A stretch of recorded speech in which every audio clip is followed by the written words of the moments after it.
그가 그를 불쌍히 여겨 이르되 이는 히브리 사람의 아기로다. 그의 누이가 바로의 딸에게 이르되 내가 가서 당신을 위하여 히브리 여인 중에서 유모를 불러다가 이 아기에게 젖을 먹이게 하리까. 바로의 딸이 그에게 이르되 가라 하매 그 소녀가 가서 아기의 어머니를 불러오니 바로의 딸이 그에게 이르되 이 아기를 데려다가 나를 위하여 젖을 먹이라. 내가 그 삭을 주리라. 여인이 아기를 데려다가 젖을 먹이더니 그가 밤에 바로의 딸에게 오려하니 그가 그의 아들이 되니라. 그가 그의 이름을 모세라 하여 이르되 이는 내가 그를 물에서 건져내었습니다 하였더라. 아멘. 제가 자라면서 저희 어머니가 늘 저한테 미안하다는 말을 참 많이 하셨어요. 왜 그러냐면 좋은 집에 살지 못하고 넉넉한 형편에 살지 못했으며 또 당신 자신이 많이 배우지 못했기 때문에 무식해서 자식을 잘 가르치지 못했다고 말씀하시며 조금만 더 돈이 있었다면, 조금만 더 힘이 있었다면, 조금만 똑똑했더라면 더 잘 가르치지 않았을까라는 마음으로 미안하고 죄스러워했던 것을 늘 이렇게 입버릇처럼 걸 들었어요. 저는 왜 그렇게 미안하다는 말을 많이 할까라고 생각했는데 제가 결혼하고 자녀를 낳고 보니까 그 마음이 좀 이해가 되더라고요. 저도 자녀를 낳고 보니까 자녀를 잘 기른다는 게 참 어려운 것 같아요. 우리 청년들도 보면 결혼하고 20대, 30대 결혼하죠. 권사님 그런 얘기를 하더라고요. 애가 애를 낳았다. 그렇죠? 우리 결혼해서 우리 예림이가 언제 애를 낳을지 모르겠지만 애를 낳으면 애가 애를 낳는 거 아니겠어요? 그렇죠? 우리가 보기에는 다 그 애가 그 애 같은데. 그런데 엄마가 됐다는 사실 자체가 정말 이 생경하다는 느낌이 들어요. 근데 우리가 어떻게 보면 엄마 뭐 경험이 없죠. 여기는 다 처음이 아니겠어요, 그렇죠? 애를 낳아보면 다 쉽지 않고 또 아이를 기른다는 게 참 어려운 것 같아요. 그리고 저도 목회자로서 이것저것 옮겨 다니고 또 공부하고 사역하고 바쁘다 보니까 가정에 소홀히 할 때가 더 많은 것 같아요. 그러면 돌아보니까 우리 두 아들한테도 미안한 마음이 참 큰 것 같아요. 그래서 우리 어머니처럼 입으로 입버릇처럼 말할 수 없었지만 그때 어머니의 마음이 무엇인지 제가 알겠더라고요. 미안하다라고 엄마가 무식해서 미안하고 가난해서 미안하고 힘이 없어서 미안하고 그리고 어리석어서 미안하다. 근데 돌아보면 저도 어리석고 저도 부족하고 아니겠어요? 오늘 이런 문제 볼 때 출애굽기 2장 10절까지 말씀을 좀 다르게 볼 수 있어요. 오늘 보면 두 명의 부부가 있잖아요. 레위인과 레위인의 아내죠. 둘 다 레위인이에요. 그런데 이 두 명의 이름이 우리는 여기 기록되어 있지 않지만 아브라함과 요게벳이라는 이름의 그러한 부부였어요. 아이가 태어났어요. 기뻐하고 행복하고 즐거운 그러한 시간이죠. 오늘 본문에 보면 2절 이렇게 말씀하고 있어요. 2절 같이 한번 읽어볼까요? 2절 시작. 그 여자가 임신하여 아들을 낳으니 그가 잘생긴 것을 보고 석 달 동안 그를 숨겼으나. 아멘. 여기 보면 2절에 보면 아들을 낳으니 그가 잘생긴 것을 보고 석 달 동안 숨겼다고 말해요. 이 잘생겼다는 말은 사랑스러워 보인다는 거죠. 제가 우리 큰애도 그렇고 둘째도 그렇고 출산에 같이 옆에 있었어요. 애가 튀어나가 머리가 나오는 거 다 봤어요. 여러분 나오면 예쁠까요? 징그러울까요? 제 개인적으로 징그러웠어요. 온몸에 이제 피칠까 하고 나와요. 네, 이게 진짜 피덩이는 말이 틀린 말이야. 이게 진짜 온몸에 피가 말고 나와요. 진짜 피덩이에요. 그러니까 저는 이렇게 예쁘다는 말보다 왜냐면 이게 온몸에 피를 바르고 득지득지하고 얼굴 이렇게 쭈글쭈글 이렇게 왜냐면 이렇게 약수 안에 절여져 있으니까 쭈글쭈글하죠. 이렇게 얼굴이 이렇게 피는 몸을 받아죠. 그런데 부모님 입장에서 어때요? 너무 사랑스러운 거예요. 왜냐면 이 내 몸과 같고 나의 분신과 같은 존재 아니겠어요? 그래서 엄마가 요게벳이 봤을 때 너무 사랑스러웠다. 그래서 잘생겼다라고 기록하고 있는 거예요. 근데 이 집안에 문제가 있어요. 어떤 문제가 있냐면 이 집에 이 본문에 나와 있지 않지만 이 집에 아이가 이미 2명 더 있어요. 첫째로는 미리암 그리고 둘째로는 아론. 미리암과 아론이죠. 그리고 셋째가 모세예요. 셋째가 지금 태어났는데 모세가 태어났어요. 그런데 이 1장 출애굽기 1장 22절을 보면 이런 법령이 있어요. 1장 20절 같이 읽어볼까요? 있어요? 없어. 내가 읽어줄게요. 시작. 제가 읽을게요. 그러므로 바로가 그의 모든 백성에게 명령하여 이르되 아들이 태어나거든 너희는 그를 나일강에 던지고 딸이거든 살려두라 하였더라. 아들은 어떻게 하라고요? 나일강에 던지라. 히브리인들의 아들이 태어나면 둘째부터는 어떠한 법이 있었냐면 나일강에 던져서 죽이라는 법이 있었어요. 여러분 이 요게벳이 아이를 이렇게 던져야 돼요. 아이가 숨겼어요. 석 달 동안 숨겼어요. 근데 우리 아이를 키우면 알겠지만 아이 아무도 안 키워봤지. 내가 거짓말했다 다 믿을 거겠죠? 아이 키우면 첫 달은 아이가 못 꺼져가요. 젖을 먹으면 그냥 자요. 그래서 거의 뭐 이렇게 한 2-3시간마다 한 번씩 깨요 엄마가. 이제 계속 먹게 됩니다. 근데 한 석 달 때부터 어떻게 되면 아이가 놀기 시작해요. 그래서 놀기가 안 자요. 그때부터 엄마 미치는 거야. 그리고는 아이가 소리도 커지고 몸도 커지고 또 울음소리도 커져요. 그러면서 더 이상 숨길 수 없게 됐어요. 여러분 파라오 왕이 바로가 어떤 명령을 내렸어요? 아들 다 나일강에 죽여라. 근데 안 죽였으면 이게 왕의 명령을 거역하는 거기 때문에 이 가족이 이 처형당할 수 있어요. 이 온 가족이 이 죽임을 당할 수 있는 왕멸 거역했기 때문에 몰살당할 수 있는 이 처지에 있었다. 그런데요, 여러분 부모의 마음은 어떨까요? 자녀한테 하는데 자녀를 차마 죽일 수 있을까요? 쉽지 않겠죠, 그렇죠? 차라리 내가 죽었으면 죽었지. 내가 어떻게 아이를 죽이겠냐라는 그런 마음이 들 거예요. 그런데 그런 부모의 마음 한켠에 문제가 뭐냐면 얘가 혼자 있으면 여러분 같이 죽을 수 있을 거예요. 나도 그래 갈 때까지 가보자. 근데 여기에 가정에 두 아이가 더 있어요. 미리암과 아론이 있어요. 근데 만약 왕명을 해서 몰살당한다면 이 미리암과 아론 누가 키우고 주겠어요? 그러니까 부모가 차마 죽고 싶어도 죽을 수 없는 게 자식이 있기 때문인 거예요. 그러니 이 모세를 내가 떠나보내야겠다라는 마음을 먹게 돼요. 이게 피눈물 나는 마음 아니겠어요? 여기서 우리가 우리 부모님의 마음들을 이해할 수 있을 것 같아요. 미안하다. 엄마가 힘이 없어서, 엄마가 돈이 없어서, 엄마가 가진 것이 없어서, 엄마가 지식이 없어서 너를 이렇게 떠나보내야 된다. 라고 이 요게벳이 피눈물을 흘리면서 떠나보내야 되지 않았을까요? 그것을 통해서 우리가 이 마음을 이해할 때 우리 부모님들이 미안하다는 말이 내가 힘이 없어서 무식해서 가진 게 없어서 너를 이렇게밖에 못 돌봤다. 미안하다는 말과 맞닿아 있는 것 같아요. 그러나 그 마음이 결코 엄마가 무식하기 때문에 어리석기 때문에 부족하기 때문에 우리를 못 키운 것이 아님을 알았으면 좋겠어요. 그럼 나라가 힘들고 경제적으로 어려우며 또 가정이 어려운 건 부모의 잘못이 아니에요. 그렇죠? 지금 왕의 명령이 미디안의 잘못은 아니잖아요. 그렇죠? 죄라면 뭐 무슨 죄 때문이에요? 내가 힘이 없고 내가 가진 것이 없고 내가 능력이 없는 죄 때문 아니겠어요? 근데 그 죄 때문에 어떻게 아이를 떠나보내야 되는 이 피눈물 나는 상황 가운데 놓여 있는 거예요. 우리 부모는 이렇게 사실은 가진 것 없고 무식하고 또 부족하다 할지라도 자식을 위하는 그런 사랑과 안타까운 마음들로 우리를 길러내지 않을까 싶어요. 그러하게 우리가 그 마음을 좀 헤아렸으면 좋겠어요. 왜 부모님이 나한테 이것밖에 안 해줬는가? 왜 부모님 나를 버리는가? 왜 부모님 나를 이렇게 섭섭하게 해주는가? 마음이 왜 없겠어요? 그러나 우리가 이 요게벳과 이 아브라함의 마음을 좀 헤아릴 때 우리 부모님의 그런 이 미안한 마음과 또한 부족한 마음 우리가 헤아릴 수 있지 않을까 생각해요. 그리고 그분들도 사실은 위로부터 배우지 못했고 받지 못했고 또 가지고 있지 못했기에 더 많이 나눠줄 수 없는 그런 답답함과 안타까운 마음이 왜 없겠어요? 그래서 오늘 우리가 한번 부모님의 마음을 한번 헤아려 봤으면 좋겠어요. 부모님이 그럴 수밖에 없었구나. 미안하다고 말하면서 부모님이 그런 안타까운 마음, 속상한 마음이 있었겠구나.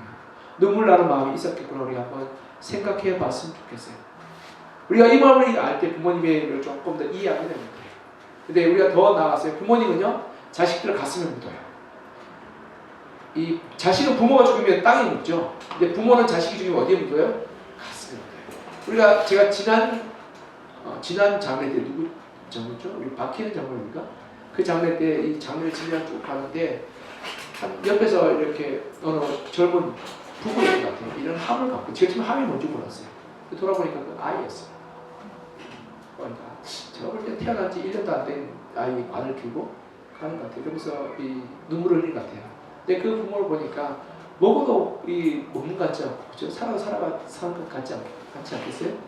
그런 것처럼 부모는 자식이 죽으면 떠나보낼 수 없는 것 같아요. 오늘 본문에 보면 이렇게 나타나고 있어요. 3절 4절 같이 한번 읽어볼까요? 3절 4절 시작. 죽일 수 없게 되매 그를 위하여 갈대 상자를 가져다가 벽천과 나무진을 취하고 아기를 거기 담아 나일강과 갈대 사이에 두고 그의 누이가 어떻게 되는지 알려고 멀리 있었더니 아멘. 여기 보면 이렇게 말하고 있어요. 이 아이를 떠나보낼 때가 됐어요. 이 아이를 떠나보낼 때 이 부모는 그냥 왕의 명령이 뭐예요? 나일강에 던져버리라 했어요. 근데 라이강에 아이를 던져야지 그지 왕의 명령을 따르는 거예요. 그래야지 가족이 몰살당하지 않을 수 있어요. 이 어쩔 수 없이 아이를 라이강에 떠나보내야 되는데 부모는 어떻게 떠나보냈냐면 한 땀 한 땀 갈대 상자를 엮어요. 그리고 그 갈대 상자에 물이 새지 않도록 역청과 나무신을 꼼꼼하게 치면 그래서 아이의 요람을 만들어서 그 요람을 나일강에 띄워보냈던 거예요. 이 말은 뭐냐면 나일강으로 던져야 되지만 어떻게든지 아이를 살리고자 필사적인 몸부림 아니겠어요? 그러면서 아이가 나일강에 놓아서 떠나가는데 나일강을 흘러가는데 차마 그 죽는 것을 부모가 볼 수 없는 거예요. 아이가 울면 어떡하나. 아이가 눈물을 흘리면 내가 어떻게 쫓아가서 그 아이를 들어업고 나와야 되는데 내가 도저히 그 마음이 있을 수 없어서 자기를 못 가니까 누구를 보내요? 누이를 보내요. 너 끝까지 부모가 내가 못 가겠다 그래서 근데 너가 끝까지 가서 아이가 어떻게든 살펴봐라 라고 이야기하는 거예요. 이게 차마 아이를 떠나보내지 못한 아이의 마음 아니겠어요? 이 한 구절 한 구절에 절절한 이 암울함과 요괴의 마음이 우리가 녹아져 있는 것을 우리가 살펴볼 수 있어요. 여러분 우리 자녀들 가면 여러분 자녀들이 멀리 취직해서 가면 부모들이 잠 잘 잘 것 같죠? 속 시원하다 속 썩이는데 그런데 떠나보내니까 잠 못 자더라고요. 우리 큰애도 그리고 둘째도 군대 보내니까 우리 집사람이 잠 잘 것 같은데 매일 밤마다 전화해가지고 너 잘 살아있냐 라고 확인하고 걱정 염려하고 잠 못 자요. 그리고 우리 아이도 어디 갔다 오면 밤마다 늘 기다려요. 언제 들어올지. 그게 부모의 마음 같아요. 자식은 그걸 모르죠. 아이 잘하는데 왜 그냥 못 자냐고 그렇게 얘기하지만 부모는 그 자식을 가슴에 묻고 있어요. 그러기 때문에 잠도 못 자고 늘 그 마음 가운데 절절한 마음이 있는 것 같아요. 저희 아버지 일찍 돌아가셨어요. 저희 할머니가 오랫동안 사셨어요. 그러니까 저희 할머니에게서 저희 아버지는 첫 아들이었어요. 첫 아들, 장손이었어요. 그러니까 가장 사랑스러운 아들이었어요. 근데 그 아들이 불의사고로 일찍 돌아왔어요. 그러니까 할머니는 저를 볼 때마다 아들 생각났던 것 같아요. 그러니까 저를 볼 때는 눈물을 글썽이면서 안아주셨어요. 저 어릴 때는 할머니는 왜 나를 이렇게 눈물을 글썽이 안아주는가. 제가 집을 떠나서 대학을 갈 때도 멀리 유학 올 때도 서울 유학 올 때도 할머니 안아주면서 가서 배고프지 말고 그리고 건강히 잘 지내야 된다. 제가 군대를 갈 때도 그게 너야 너무 힘든데 어려운 일 당하지 않도록 내가 기도하겠다라고 눈물 글썽이 안아줬어요. 제가 유학 갈 때도 지금 가면 언제 모르겠냐. 몇 년 후에 내가 살아있을지 모르겠는데 라고 이야기하면서 안아주시고 눈물을 글썽이 줬어요. 제가 결혼하고 나서 아들 둘을 안고 갔어요. 할머니가 눈물을 글썽이면서 이제 됐다라고 말씀하시더라고요. 이게 무슨 말이에요? 마음 가운데 물어왔던 아들을 이제 떠나보낼 수 있다는 그 마음이에요. 그 아들의 아들이 손주를 낳아서 왔어요. 이제는 내가 눈을 감아도 괜찮겠다는 그 마음 아니겠어요?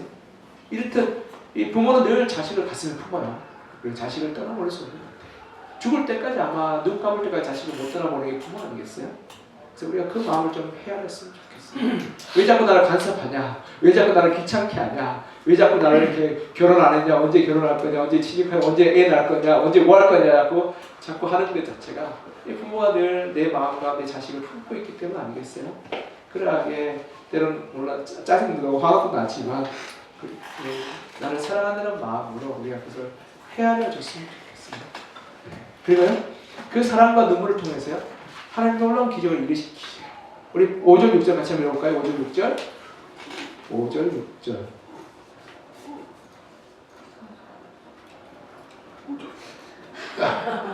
6절 5절 시작. 바로의 딸이 목욕하러 나일강으로 내려오고 시녀는 나일강가를 보낼기에 그가 갈대산이 숫자를 보고 시녀를 보내어 가져다가 열고 그 아이를 보니 아기가 우는지라 그가 그를 불쌍히 여기되 이는 히브리 사람의 아기로다. 아멘. 우연히 기적적으로 이 아이는 바로의 딸인 공주에 의해서 건져짐을 받아요. 그래서 그 이름을 모세라고 이름을 붙이게 되죠. 이때까지 이름이 없던 아이였어요. 그런데요, 여러분 우연이라고 생각할 수 있어요, 여러분? 사실 갈대 상자에 넣어서 역청과 지내서 아이가 물에 빠지지 않도록 하고 그 아이가 흘러가고 떠나가는 동안에 누이를 보내서 그 아이를 지켜보게 했던 이 부모인 떠나보낼 수 없었던 이 사랑이 있었기에 이 아이가 생명을 얻고 다시 새로운 삶을 시작될 수 있었던 거예요. 이건 하나님이 역사하셨지만 이 부모의 절절한 사랑과 수고와 헌신이 있었기에 이러한 기적이 일어나게 되었던 거예요. 그래서 나중에 모세가 어떻게 돼요? 이름이 모세가 돼서 바로의 궁전에서 왕자로 사랑받고 나중에는 미디안 광야에서 하나님 훈련받으며 다시금 40년 동안 이스라엘 인도에서 이스라엘 건국의 아버지요. 그리고 하나님의 종교 위대한 선지자로서 활동할 수 있었던 것은 모세가 뛰어나거나 애굽의 그런 가르침이 훌륭하거나 그리고 모세의 그런 능력이 탁월한 것도 있지만 우리 오늘 출애굽기 2장 1절에 보여주는 그 내용은 뭐냐면 이 모세를 향한 부모의 사랑과 포기하지 않는 헌신이 있었기 때문에 모세가 모세 될 수 있었던 거예요. 자, 이 구절을 묵상하면서요. 나의 나됨이 내가 잘났고 내가 똑똑하고 내가 열심히 일하고 내가 공부 잘해서 여기까지 왔다라고 우리는 생각이 참 쉬운 것 같아요. 그러나 우리나라를 한번 돌아봤으면 우리나라 참 무력했죠? 여러분 식민지와 유교를 지나서 잿더미가 되었던 나라예요. 아무것도 남지 않은 나라예요. 여러분 전 세계 여러분 이 잿더미 된 전쟁 이후에 잿더미 된 후에 회복된 선진국들 많아요. 그러나 그 중에서 대부분 나라들은 이 제국주의 시대의 강대국이었고 일본도 그렇고 뭐 중국도 그렇고 아니면 독일도 그렇고 잿더미 된 나라 중에서 다 강대국들이었어요. 그러나 유일하게 전 세계 중에 한국만은 식민지와 동족 상대간의 비극을 겪고 그리고 가장 가난하고 가장 무식한 아무것도 없는 나라에서 여기까지 올 수 있었던 유일한 나라가 우리나라 아니겠어요? 돌아보면 부모님이 그렇게 죄된 마음으로 미안한 마음으로 우리를 가르쳤지만 사실 전 세계에 약 한 100여 이성은 그 삶을 여전히 살아가고 있는 가난하고 어려운 나라예요.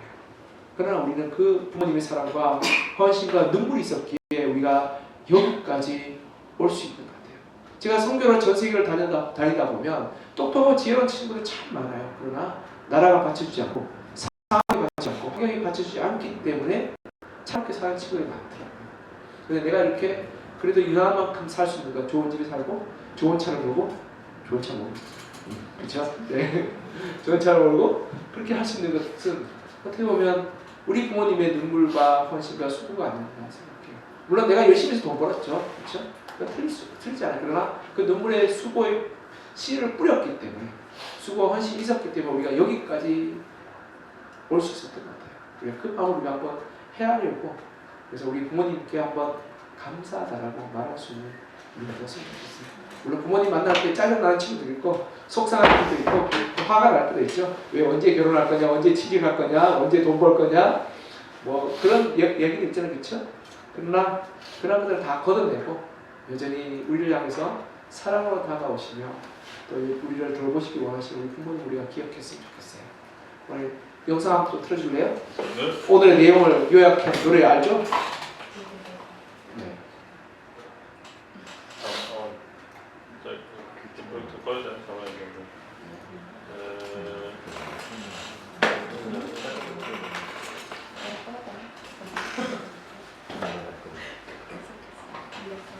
소리가 안 나요. 노트북 소리를 켜주시면 노트북 소리 노트북 꺼져 있어요? 노트북 소리 누가 껐어요 꺼지진 이거? 않아요. 잠시만요. 감동을 다 끄어내. 소리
너의 삶의 참주인 너의 참 부모이신 하나님 그 손에 너의 삶을 맡긴다.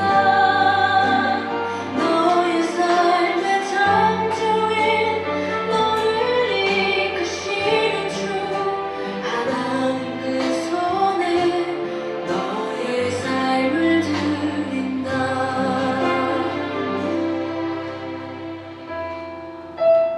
네, 우리 이 시간 같이 좀 기도했으면 좋겠는데 출애굽기 2장에 보면 이름은 한 부모의 사랑이 기록되어 있어요. 하지만 그 사랑을 통해서 하나님은 한 시대를 바꾸시고 또 민족을 바꾸시고 또한 삶을 바꾸셨다는 것을 볼 수 있어요. 모세를 살린 것은 이 갈대 상자가 아니라 어머니 눈물을 흘린 사랑과 기도가 훨씬 아니겠어요? 우리에게도 이런 어머니가 있었기에 부모님이 있었기에 우리가 이 땅 가운데 기적을 누리며 삶을 살아갈 수 있는 것 같아요. 그래서 하나님 우리에게 부모님 주셔서 참 감사합니다. 그리고 그들을 보내주신 하나님 아버지 되어주셔서 감사합니다. 이 땅에 부모는 좀 부족하고 연약하고 모자를 짓지만 우리 하나님은 온전하신 분이셔서 나를 끝까지 사랑하시고 나를 지키시고 함께 하시는 분이시니까 신뢰합니다. 그 감사와 그 고백 마음을 담아서 같이 기도했으면 좋겠어요. 같이 기도할까요?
하나님 아버지 우리 삶 가운데 우리를 사랑하고 돌보아 주시고 우리를 섬겨줬던 우리 육신의 부모님들을 기억합니다.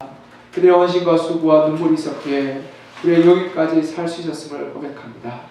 우리가 때로는 이 땅 가운데 나 혼자 내던져진 같은 그 고독함과 외로움과